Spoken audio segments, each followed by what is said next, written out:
মুরগির মাংস তো আমরা প্রায় খেয়ে থাকি, অনেকে অনেক রকমভাবে করে। আমি একটু আজকে অন্য রকমভাবে তোমাদের রান্না করে দেখাবো। আসসালামু আলাইকুম, কেমন আছো তোমরা সবাই? নতুন একটি রেসিপিতে তোমাদের সবাইকে স্বাগত জানাই। তোমরা যারা ভিডিওটা দেখছো অবশ্যই চ্যানেলটিকে সাবস্ক্রাইব করে দিও, পাশে থাকা বেল আইকনটাকে প্রেস করতে একদমই ভুলো না। যদি ফেসবুক থেকে দেখো তাহলে অবশ্যই পেজটাকে ফলো করে দিও। এখানে মাংসগুলোকে খুব ভালোভাবে ধুয়ে নিয়েছি, এবার কড়াইয়ের মধ্যে দিয়ে দিলাম। দিয়ে দিব হচ্ছে তেজপাতা, সাদা এলাচ, কালো এলাচ, লবঙ্গ আর দারচিনি। তারপর দিয়ে দিব হচ্ছে পেঁয়াজ, এখানে আমি 3টে পেঁয়াজ নিয়েছি। আর দিয়ে দিব হচ্ছে 1 চা চামচ আদা রসুন বাটা, এখানে একসাথে আমি বেটে রেখেছি। আর দিয়ে দিব হচ্ছে সব গুঁড়ো মশলা, যেমন 1 চা চামচ হলুদ গুঁড়ো, 1 চা চামচ লঙ্কা গুঁড়ো,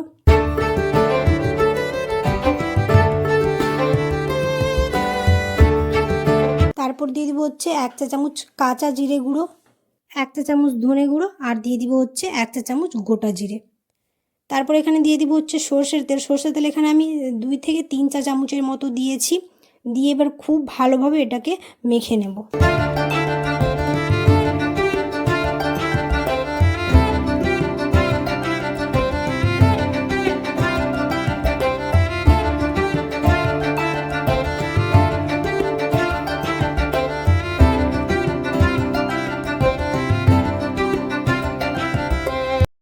খুব ভালোভাবে মেখে নিয়েছি। এবার একটু সামান্য জল দিয়ে দেবো, হাতে যে মশলাটি লেগেছিল সেটি। এবার দিয়ে গ্যাসটা অন করে দেব। মুরগির মাংস তো অনেকেই অনেক রকমভাবে রান্না করে, একবার এরকম করে রান্না করে দেখবে খুব ভালো হবে খেতে। এবার ঢাকনা চাপা দিয়ে রেখে দিলাম। নুন দিতে ভুলে গেছিলাম, এখানে দিয়েছি হচ্ছে পরিমাণ মতো নুন। তোমরা যখন গুঁড়ো মশলা দেবে তখনই নুনটা দিয়ে দেবে, আমি তখন দিতে ভুলে গেছিলাম তাই এখন দিলাম। খুব ভালো করে এবার কষিয়ে নেব, যত কষাবো তত স্বাদটা আরও ভালো হবে। তো এখানে খুব ভালোভাবে কষানো হয়ে গেছে। এবার মাংসটা সেদ্ধ হওয়ার জন্য জল দিয়ে দেব। জল দিয়ে এবার গ্যাসের ফ্লেমটাকে একদম মিডিয়াম করে রাখবো, তাহলে মাংসটা খুব ভালোভাবে সেদ্ধ হয়ে যাবে। তোমরা অনেকেই আছো ভিডিও দেখে চলে যাচ্ছ, সাবস্ক্রাইব করো না, অবশ্যই সাবস্ক্রাইব করে দিও। আর ফ্রেন্ডস আর ফ্যামিলির সাথে অবশ্যই ভিডিওটা বেশি বেশি করে শেয়ার করে দিও।